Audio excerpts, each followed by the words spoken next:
Bonjour et bienvenue sur Parole de Leader, le podcast des grandes tendances du business et de la communication, de la société et du leadership. Je suis Marie-Laure Soulier et je vous propose aujourd'hui une conversation avec Stéphane Martin, avec qui nous allons parler de communication responsable. Bonjour Stéphane. Bonjour Marie-Laure. Stéphane, vous êtes vice-président de Thalys Santé, qui est le service de santé au travail des entreprises et des industries culturelles, créatives et de communication. Et à ce titre, vous êtes aussi président de la Fédération régionale Santé au travail Île-de-France. Et vous êtes aussi le trésorier de l'association des actions de la filière communication, qui est présidée par Mercedes Hera de BETC. Mais surtout, aujourd'hui, la casquette qui va nous intéresser le plus, si je puis dire, vous êtes depuis 2010 le directeur général de l'ARPP, qui est l'autorité de régulation professionnelle de la publicité. Et c'est surtout à ce titre donc, que nous allons partager aujourd'hui sur le sujet de la communication responsable. Donc, pouvez-vous nous dire, pour commencer, quelques mots de votre rôle et de celui de l'ARPP dans ce domaine donc de la communication responsable?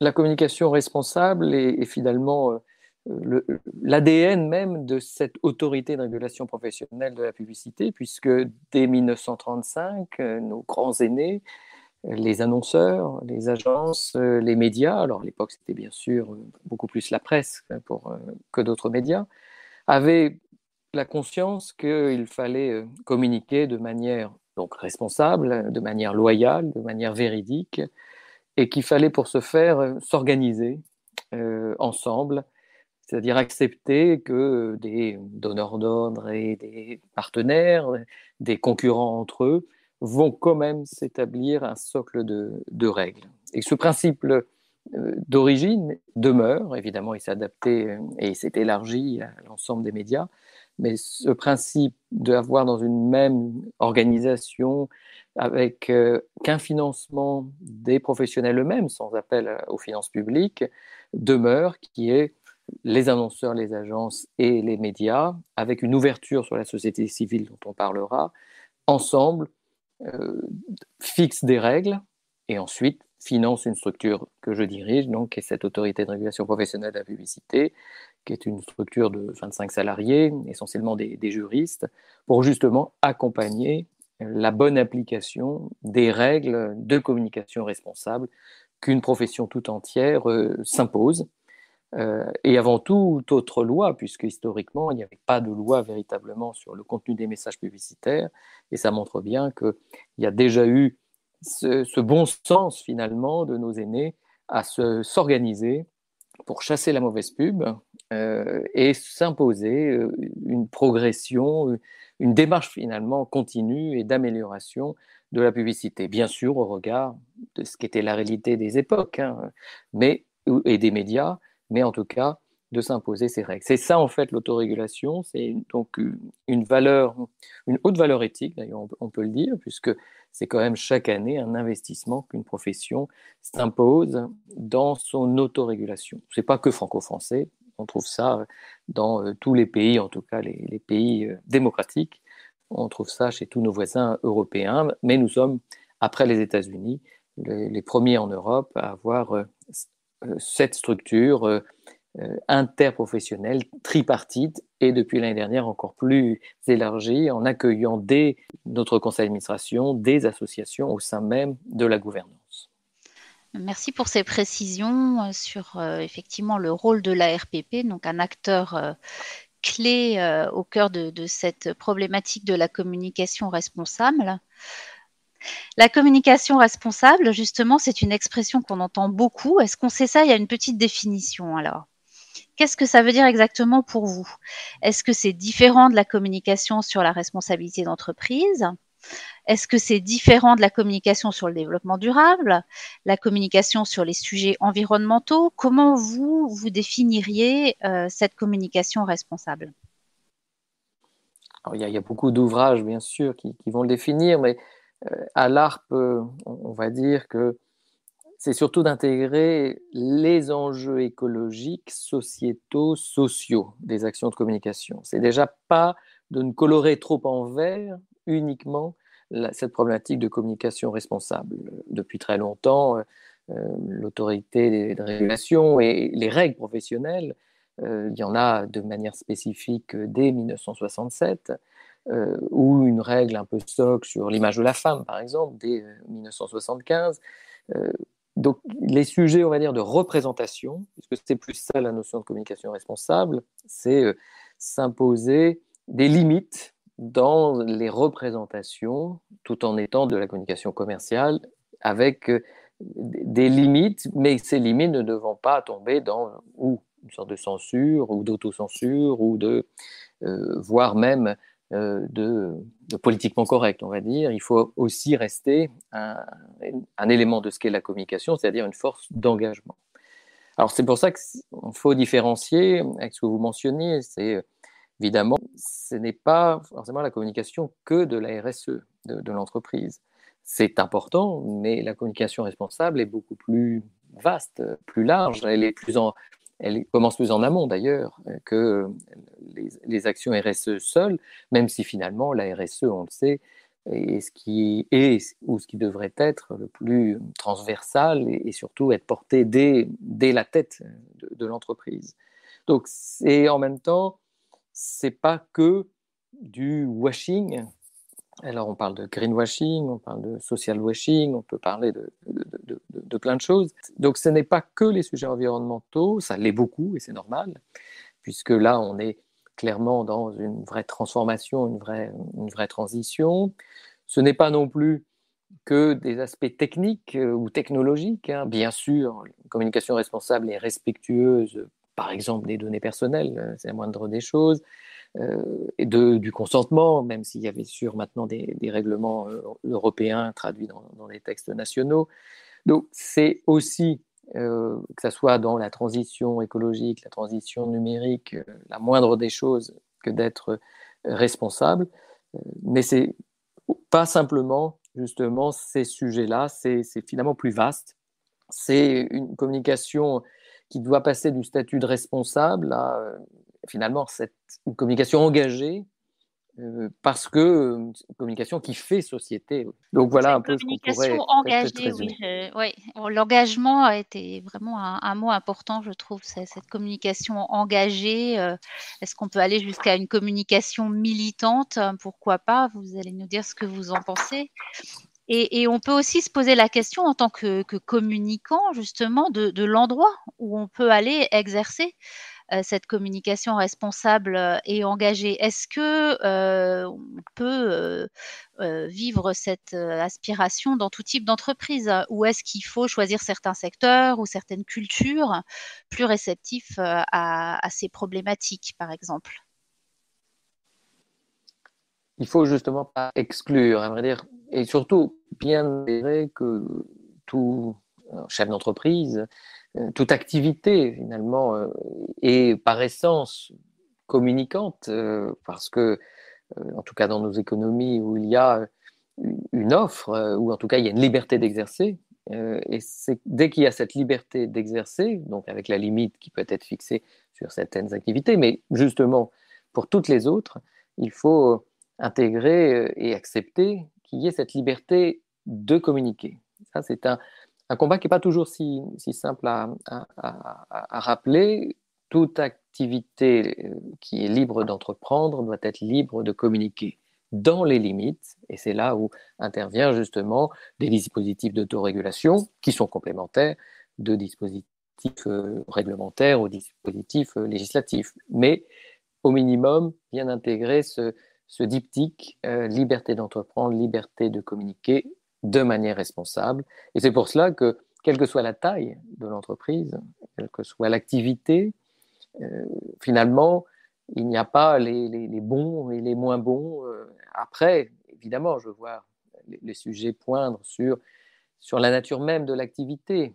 Et est-ce que cette activité est polluante? On le sait, le débat a eu lieu dans la loi climat et résilience, c'est déjà un peu prévu, puisqu'il y aura à terme, dès 2028, par exemple, pour les véhicules les plus polluants, une interdiction de communiquer. C'est aussi un peu le cas pour vous savez, les bailleurs, hein, si vous êtes propriétaire d'un logement qui est une passoire thermique, vous serez de plus en plus limité de faire la promotion même de la petite annonce de ce logement jusqu'à l'interdiction, ça c'est prévu pour la décennie suivante, l'interdiction de louer votre passoire thermique. Donc évidemment, il y a un monde entre des contraintes qui sont exprimées jusqu'à donc des restrictions, voire des interdictions, et le fait que même qu'il faut être ferme sur, et chaque entrepreneur l'est, évidemment sur ses convictions. Mais Bien au-delà sûr. de ça, l'immense majorité des entrepreneurs partent avec leurs intentions, alors peut-être des maladresses, ça c'est vrai, on peut le voir dans leurs expressions, et avec une cohérence de ce qu'ils sont, de ce qu'ils peuvent faire, parce que là encore, on ne part pas de zéro. C'est toujours évidemment plus simple quand vous êtes start-up que si vous avez un héritage de dizaines d'années, voire on a dans nos tissus industriels et artisanaux des entreprises séculaires. Donc il faut intégrer tout cela et surtout bien tendre vers une agilité dans la communication. Rien n'est totalement acquis, on le voit bien, hein, sur les sujets typiquement même de transition écologique. Des certitudes affichées il y a 5-10 ans changent déjà et peut-être qu'elles changeront encore dans les 5-10 années à venir. Et justement, du point de vue du communicant, est-ce qu'on ne pourrait pas se dire que c'est d'autant plus intéressant, voire gratifiant, de s'atteler à une tâche un peu complexe qui va être celle d'une entreprise polluante ou d'une entreprise avec une activité qui n'est pas forcément évidente quand on parle de communication responsable. Est-ce que justement, il ne faudrait pas encourager les communicants à s'intéresser à certains secteurs et certaines tailles d'entreprises aussi plus petites peut-être? Justement, la cohérence, comme on disait, puisque ces entreprises sont, à date en tout cas, libres d'exercer, ce qui ne veut pas dire qu'elles ne font rien, et on le sait dans les entreprises les plus polluantes, elles sont dans une transition elles-mêmes, mais ça prend du temps, c'est peut-être plus compliqué, elles partent de plus loin.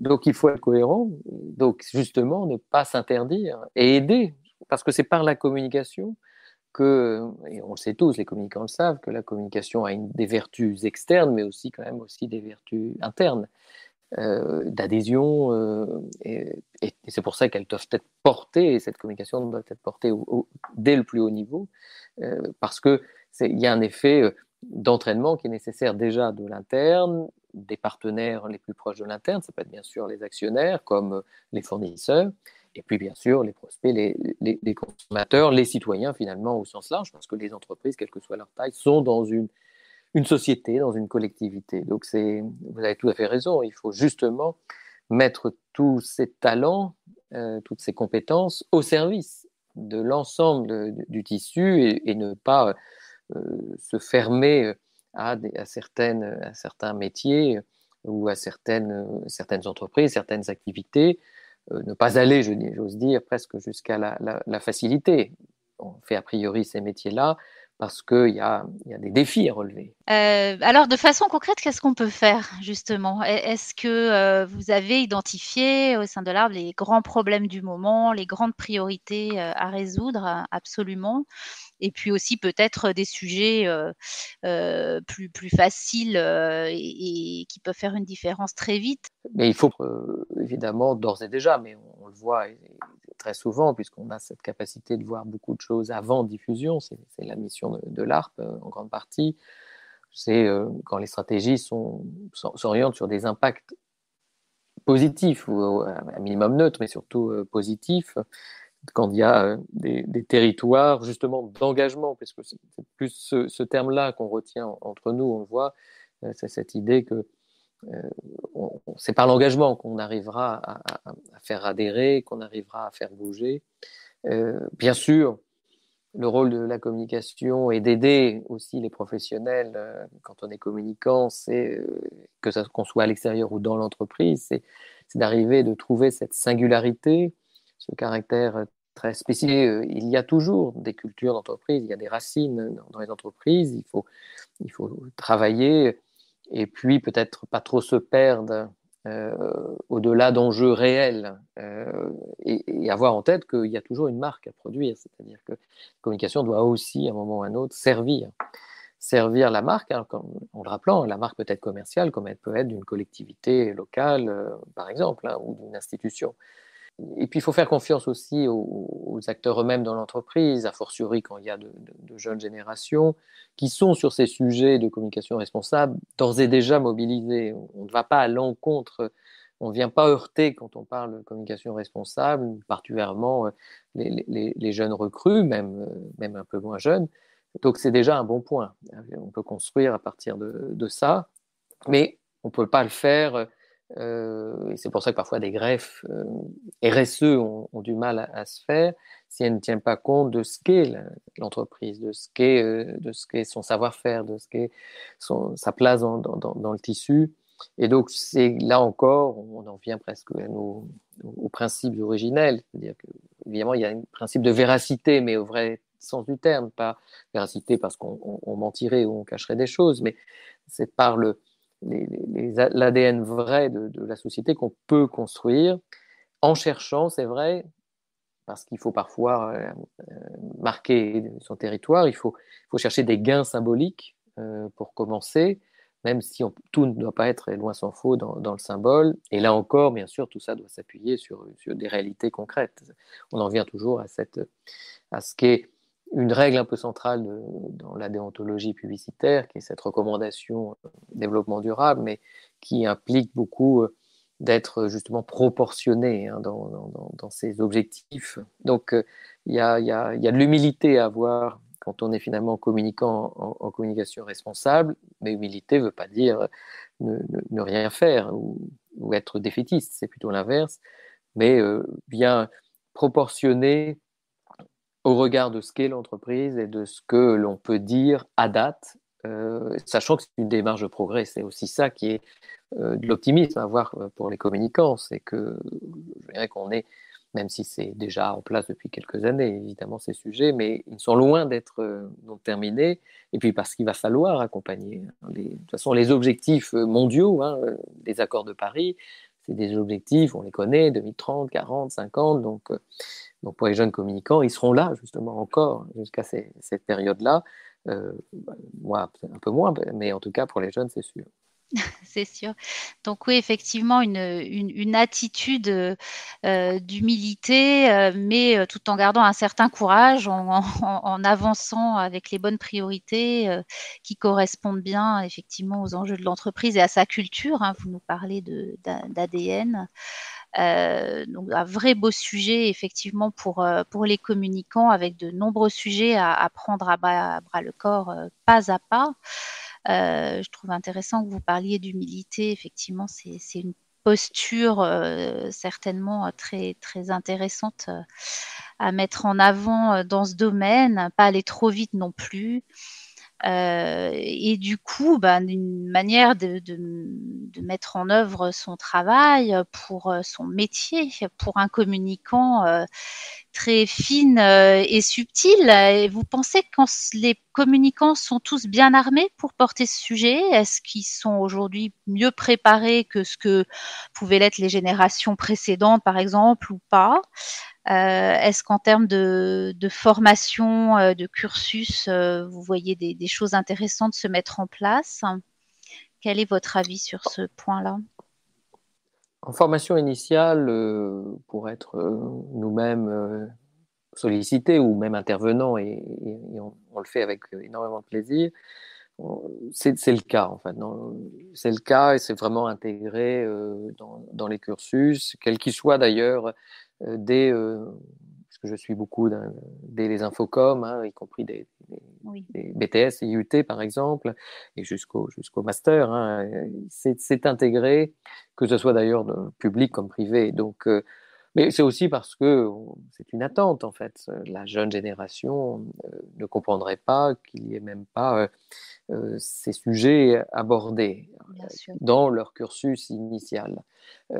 En veillant, par contre, à ce que justement cette génération qui est, c'est normal, peut-être militante, voire activiste, pour autant doit savoir faire la part des choses entre ce qui est un métier de communicant qu'elle apprend et éventuellement des convictions personnelles tout à fait légitimes et respectables. Parce que justement, parfois, et pour en parler avec les écoles, voilà, il y a cette idée, non, je ne travaillerai pas sur tel projet, j'ai pas envie, voilà, ça ne m'inspire pas. Mais c'est pas ça la communication, c'est justement se frotter à la difficulté. Mais au-delà de cela, au moins, en tout cas, les bases, les cours, et il existe en plus maintenant beaucoup d'outils, notamment y compris tout au long de la vie professionnelle. Alors nous sommes nous-mêmes évidemment partie prenante dans que ce soit par exemple un module communication responsable qui est conjointement fait par les interprofessions, hein, l'Union des marques, l'Association des agences conseillères en communication et donc nous avec l'organisme de formation Media Institute, mais il y en a d'autres parce qu'au-delà de sa conscientisation, on va dire personnelle, il faut se former, mais je pense que tout le monde, là, au-delà de la loi, qui oblige d'ailleurs à des formations régulières, il y a de vraies attentes parce que malheureusement, certains ont pu se brûler les doigts par quelques affaires de bad buzz, de mauvaise réputation qui n'était pas voulu, mais soit par un excès d'allégations, par des surpromesses, par des maladresses, ont eu des retours de bâton, parce Bien que, sûr. et c'est normal, la société civile elle-même s'est éduquée sur ces sujets, et donc est plus réactive quand on a l'impression que ça répond plus. Nous, on le sait, puisque l'ARP est doté évidemment d'une instance indépendante de gestion des plaintes, qui est le jury de déontologie publicitaire. On voit dans les plaintes reçues par ce jury et les avis qu'il publie, évidemment, cette sensibilité accrue sur le développement durable, sur le vert, mais auquel je pense qu'il ne faut pas oublier quand même que la communication responsable, on l'a dit, c'est des enjeux écologiques, mais pas que, c'est sociétaux, sociaux, et il faut bien avoir en tête qu'il y a des vrais sujets qui sont toujours là, prégnants, sur l'inclusivité, sur le handicap, qui sont des sujets qu'il faut aussi aborder, qui ont la même urgence. Bien sûr, on parle d'urgence climatique, mais je pense qu'il y a aussi cette urgence à ce que la publicité représente, y compris les âges, les différents âges de ce qu'est la consommation et ce que sont les consommateurs effectivement dans nos pays européens en tout cas, c'est-à-dire essentiellement quand même des plus de 45 ans hein, en majorité. Donc il faut intégrer aussi toute cette palette et alors ça rend l'exercice complexe mais passionnant, puisqu'il faut essayer non pas d'avoir peur de heurter, choquer, blesser, mais intégrer dès l'origine, dès la conception, qu'on va essayer d'aborder tous ces sujets, bien sûr l'environnement, mais quand même aussi toutes les autres formes de représentation. Oui, donc tout ce qui est également social et sociétal, hein, pas uniquement l'environnement, c'est un message clé. Alors, est-ce que vous pensez, en parlant de régulation, que en matière de communication au sens large, les obligations en matière de reporting extra-financier qui englobent hein, justement à la fois les sujets environnementaux, sociaux et sociétaux liés à l'entreprise, la montée de l'integrative thinking sont des tendances lourdes qui mettent encore de manière plus prégnante la responsabilité au cœur des métiers de la communication. Est-ce que c'est quelque chose que vous avez pu observer, même si votre point de réflexion part de la publicité au départ? Vous l'avez mentionné, je pense que la bascule a eu lieu en fait, la bascule sur le fait qu'il y a des gains financiers à transformer son modèle économique qui va se retrouver évidemment dans la communication. Cette bascule, elle est faite tout simplement parce que dans le monde financier, elle est réelle. On sait bien que les critères dits ESG, hein, donc Oui, environnementaux, sociétaux et de gouvernance, sont maintenant centraux, y compris, on le sait bien, par rapport aux grands fonds, notamment américains, mais il n'y a pas que, y compris les fonds français. Maintenant, s'il n'y a pas ces enjeux qui sont pris en compte, et donc évidemment les trois, hein, environnementaux bien sûr, sociétaux et de manière générale de gouvernance, et là on a les sujets bien sûr, y compris de parité, qui sont naturels dans ces sujets, font que, évidemment, ça va se traduire, et c'est pour ça que ça se traduit de plus en plus dans ce qui est la suite de la chaîne. Une fois que votre modèle doit avoir pivoté, si ce n'est pas le cas, ou de toute manière, vous n'aurez plus accès au moindre fonds parce que vous n'aurez pas pivoté à temps, bah, c'est sûr que de fait, quand la finance, et vous parliez des auditeurs qui ont intégré cette Oui, notion tout à fait. dans leur propre pratique, font que si les assemblées générales, on le sait bien, quand elles sont sur les groupes cotés, ont ces préoccupations-là. Donc, c'est pour ça que la bascule est là, au moins pour ensuite, et c'est là où c'est un bon point pour les communicants, c'est qu'ils savent qu'ils seront, là, cette fois-ci, de fait beaucoup plus écoutés. Il ne faut pas tout attendre, et en tout cas, c'est le message de l'autorégulation, c'est qu'on peut très bien faire déjà beaucoup de choses. La loi ne doit pas être trop prescriptive, elle doit par contre venir à un certain moment, peut-être justement pour arrêter les mauvais acteurs, mais uniquement pour ces points-là et ne pas rentrer dans trop de détails pour laisser justement respirer et surtout accepter que c'est une réalité enclenchée, qui est cette réalité de la communication responsable, parce qu'elle est maintenant portée aussi par la finance, in fine. Oui, une réalité enclenchée, effectivement.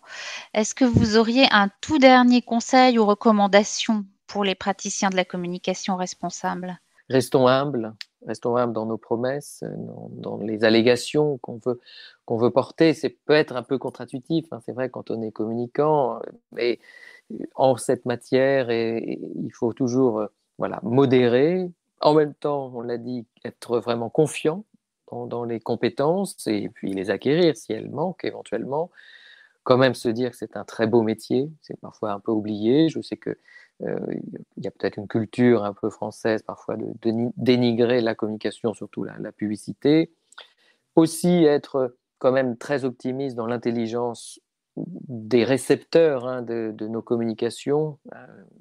Nous sommes aussi des récepteurs, mais globalement les citoyens, ils savent bien décrypter des faux semblants, ils savent bien décrypter des exagérations, mais ils savent bien décrypter aussi qu'il y a des donneurs de leçons qui n'aiment pas, ou ceux qui penseraient mieux qu'eux, et cette arrogance-là aussi, ils savent la décrypter. Donc c'est plutôt très positif comme conseil, mais parce que c'est un peu un constat que l'on fait dans les équilibres que l'on voit entre justement la nécessité, et qui est réelle, de bouger, d'avancer, de se remettre en question. Mais ça, c'est le principe des communicants. Un communicant qui ne se remettrait jamais en question ne serait pas là pour durer. Mais quand même avoir ce sens d'une pérennité. Et quand tout est fait by design, c'est-à-dire dès l'origine, c'est-à-dire dès l'origine même du produit, de la R&D, du marketing originel, c'est quand même beaucoup plus simple, évidemment, ensuite, pour le communicant. Merci beaucoup Stéphane Martin pour ces réflexions et points de vue sur ce beau métier, effectivement, ce beau métier de la communication et particulièrement de la communication responsable dont nous parlions aujourd'hui. Nous étions sur Parole de Leader avec Stéphane Martin en sa qualité d'expert de la communication responsable et de directeur général de la RPP, l'autorité de régulation professionnelle de la publicité. À bientôt.